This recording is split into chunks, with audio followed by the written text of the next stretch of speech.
Nah waktu itu gue biasanya ajan ngaji gitu kan di sosmed tuh. Terus gue waktu Ramadan ajan di TV. Terus tiba-tiba gue diajakin nih sama orang ya kan, sama salah satu dua orang waktu itu. Saya kira mau nggak nyanyi?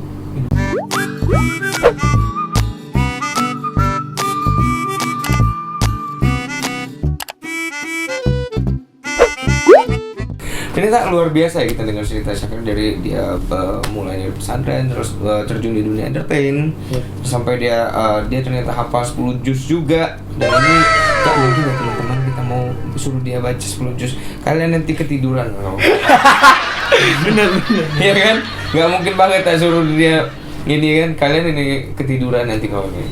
Ternyata sebuah perjalanan dan sedikit yang sangat tapi yang bikin gue sukses itu sebenarnya ya dari kisah lagu itu. Wah, di sini memang tempat penyanyi teman-teman. Nyanyi gitu. Cari TikTok gitu. Ya gitu kan. Banyak penyanyi sini makanya. Jadi tadi gue cerita tuh Mas, gara-gara ya nih. Host kan ini host. Enggak apa-apa, lanjutkan, bagus. Lanjutkan. Oke. Tadi gua dari kisah lu. Jadi gue dulu sempat pernah terpuruk banget dalam hidup gue itu. Nah, ini. Oke, ini seru juga nih. Waduh. Anda juga kartu Anda di saya juga. Ya, tapi kan ini konten saya. Saya sebagai hostnya, teman-teman, oke? Oke. Saya sebagai hostnya. Jadi saya wajib bertanya. Adakah masa dimana kamu merasa terpuruk banget ketika kamu udah terjun di dunia ini deh? Ya. Jadi ketika gue keluar pesantren tuh alhamdulillah lulus. Dengan segala nikmat yang Allah kasih lulus. Akhirnya gue dikasih ujian lah. Jadi ujian apa? Gue pernah sayang banget sama orang. Gue belum cerita di mana-mana aja. Ini apa? Karena lagi dia sedang membuat gue ini. Gue sih sekarang alhamdulillah udah move on, tapi dulu itu susah banget karena gue alhamdulillah sekarang udah move on. Alhamdulillah udah move on. Tapi nggak ada tapi akan dibuat karya. Oh itu aku suka.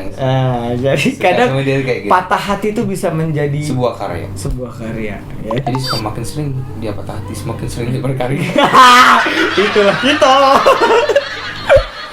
Oke, coba dia ceritain. Boleh nih ya. Dulu ada satu cewek. Dia sangat disukai oleh hampir seluruh santri putra di angkatan gue waktu itu di pesantren. Bahkan sampai status gue penasaran apa sih menarik ini cewek. Tapi gue yang kayak udahlah. Gue dulu kan bogel, kumal gitu. Jadi belum jadi gue yang sekarang lah. Suka jungkir balik, nyangkul. Pokoknya masih banyak temen gue waktu itu ganteng yang punya banyak duit gitu. Gue anak perantauan gak punya duit, udah muka juga pas-pasan waktu itu dulu kan. Akhirnya gue kayak bodo amat lah gitu kan. Gue juga gak bakal dapet gitu kan. Cuman berharap ntar ngapain gitu. Tapi lu sempet berharap ketika ngeliat dia gak? Enggak, kayak gue pengen dulu ketika ABG gue punya satu orang yang bisa buat mensupport kayak mengisi punya kesepian. Punya pacar. Anak rantau kan sepi banget dulu. Gue jarang banget dulu kontekan sama orang tua kan. Jadi pengen banget ada yang mengisi itu. Nah akhirnya tibalah waktu liburan. Wah dikabarin kalau dia bakal datang. Wah ke Jakarta, dia kan anak Sumatera. Wah udah gue sih biasa aja udah amat. Ternyata ketika dia datang emang ngeselin gitu. Kesel gue aneh ngeliat temen-temen gue malah bilang ngajak ngobrol dia nih, gue gak diajak ngobrol. Akhirnya diserbu ya. Akhirnya gue benci-bencian sama dia. Lu balik apa buruan gitu kan? Ntar temen-temen gue daripada ini nih gitu kan. Jadi penderbutan lo segala macam. Padahal apa cantiknya lu sih gitu kan. Tapi karena gitu jadi sering berargumen gitu. Akhirnya jadi nemu bahwa abang dia tuh adalah temen gue juga di pesantren gitu, abang sepupu dia. Tapi akhirnya dia juga tahu kalau gue pernah ajan juga di TV kan, perwakilan pesantren kan. Terus bilang dia risih pokoknya. Risih? Bukan, maksudnya risih dia deketin banyak cowok gitu. Akhirnya karena dia ngeliat gue yang paling beda kali waktu itu ya. Tapi gue juga gak yakin waktu itu. Akhirnya gak tahu gimana gue ungkapin ternyata dia juga suka sama gue. Satu pesantren heboh. Lu Syakir yang dapet gitu kan. Yang paling gak dijagoin gitu kan. Dia gak tahu waktu itu gue udah punya bacaan. Dia tuh pekongnya gede. Bahaya nih, canda di kiai ya kan. Dan gue langsung bilang sama Kiai, bener bacaannya. Terus Kiai bilang apa? Top kan? Akhirnya udah tuh, akhirnya gue bilang lah ke orang tuanya, saya nggak mau kalau itu umur 13 tahun, saya nggak mau kalau suka sama anak orang tuanya nggak tahu. Saya pengen orang Oke, tuanya tahu. oh berarti di usia lu 13 tahun lu udah langsung nemuin orang tua. Udah gue chat, gue lihat karena di Instagram dia, oh ada ini kan, ada apa namanya, ada ini ibunya kan, ada foto ibunya, gue chat lah di DM. Oh iya gini, oh iya kemarin si ini udah cerita kok. Oh no. Bunga hatimu ya.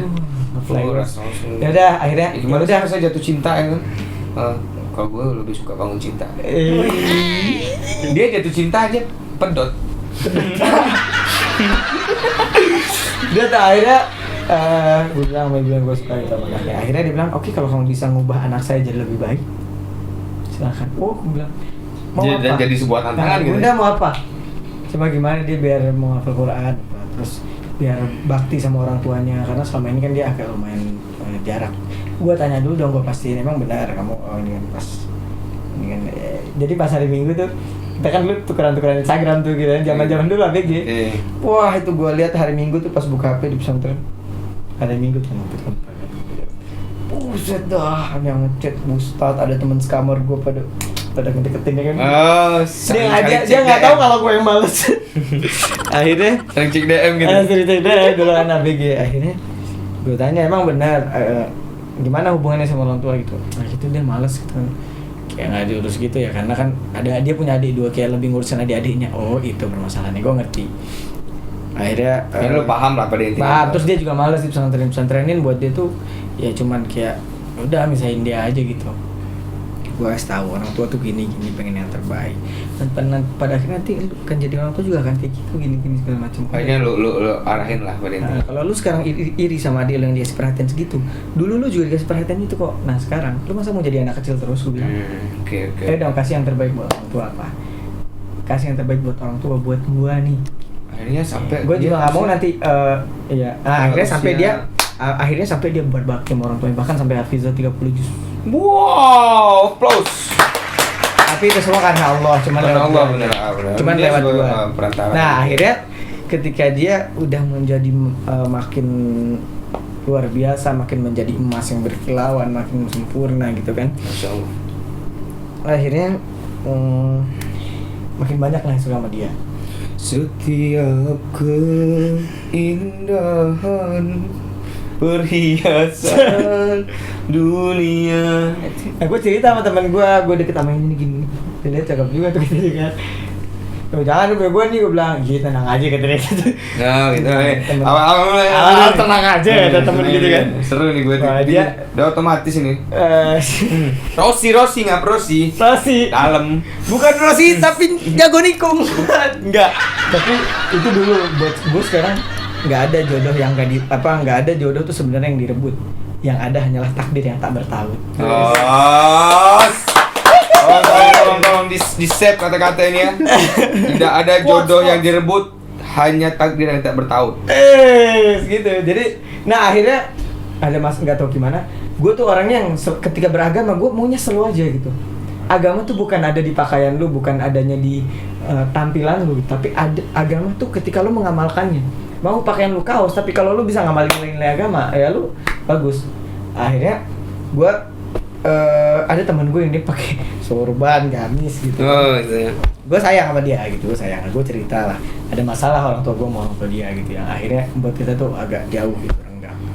Ternyata pas dia tahu ternyata orang tua gue bermasalah sama orang tua dia maju dong. Dia yang maju. Dia maju karena mungkin dia emang udah niat nikah kali ya. Tapi pada waktu itu gue sangat kesel. Tapi sekarang ya buat gue ya udah itu wajar kok buat gue gitu ya. Jadi wajar buat gue.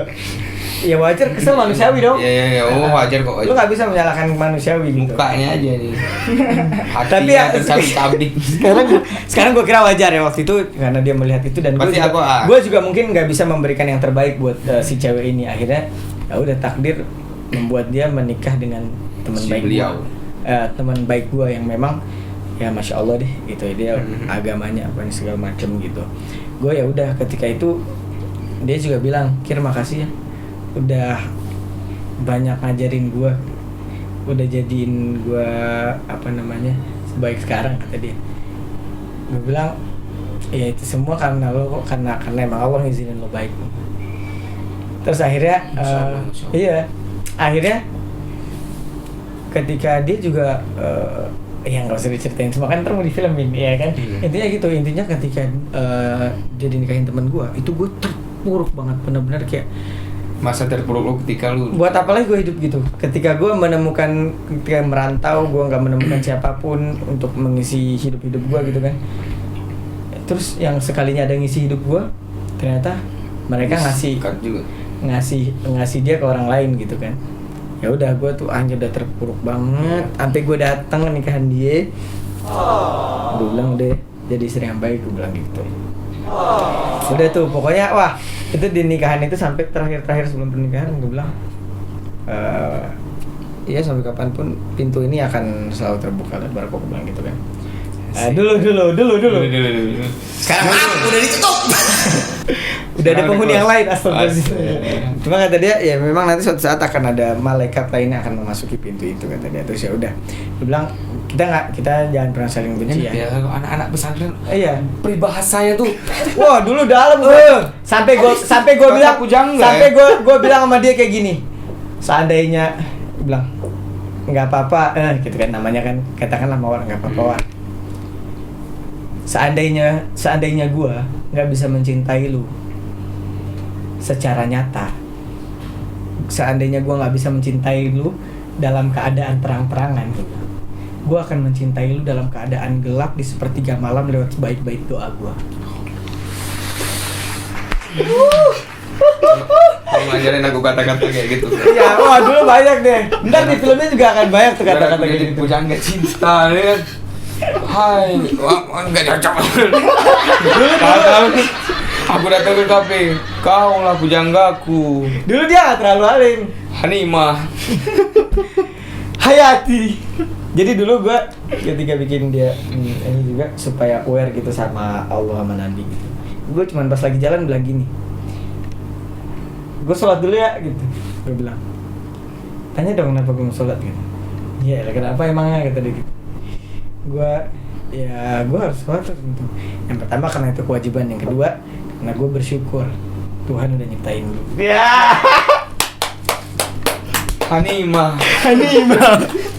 Oke, Ternyata ini ceritanya seru banget teman-teman. dan nanti akan difilmkan, tenang nanti aja. akan difilmkan. Kenapa bisa nggak ini. jadi, kenapa bisa apa, itu semua nanti insya Allah kisah nyata. Tapi Kalian gue udah akan- mengikhlaskan itu semua, jadi nggak ada permasalahan di sini. Oke, thanks banget Bos Akir nanti. Dan ini gue cerita selalu ini mendoakan, tuh dan gue good. nih biar nggak salah paham, gue selalu mendoakan keluarganya supaya memang menjadi keluarga yang Tetap. rumah tangga yang sakinah mawaddah warahmah, bahkan sampai ke surga. Amin. Karena buat gue kebahagiaan orang yang kita sayang itu lebih dari kebahagiaan kita, gitu kalau buat gue. Oke, buat lu. Ya beda-beda ya kan. Beda-beda. ada yang beda di mulut, beda di hati. Iya. Kenapa sih Iya. bahagianya sama dia? Ya, Gitu. ada yang juga ada nih yang ngedoain mudah-mudahan pedot, mudah-mudahan putus gitu kan. Ada gitu, ada. Tapi ya nggak tahu siapa. Tapi takdir lah, yang namanya takdir kita Takdir. nggak Benar, bisa. tolong kasih lagi kata-kata tadi yang bertahu tadi. Ya. Jadi ikhlaskanlah takdir, karena tidak ada jodoh yang direbut. Yang ada hanyalah takdir yang tidak bertahu. Yes. Thanks for watching this video. Jangan lupa komen, like, and subscribe ke channel YouTube Tris Swaka Channel, hargai setiap konten kreator, dan thanks juga buat Sugar Daulay. Jangan lupa dong kasih tahu filmnya. Orang mau nanti akan salaman ya? segera. Film Jangan lupa. Aku Bukan Jodohnya. Film Aku Bukan Jodohnya bakal segera Ada. diadakan. Oke. Assalamualaikum warahmatullahi wabarakatuh.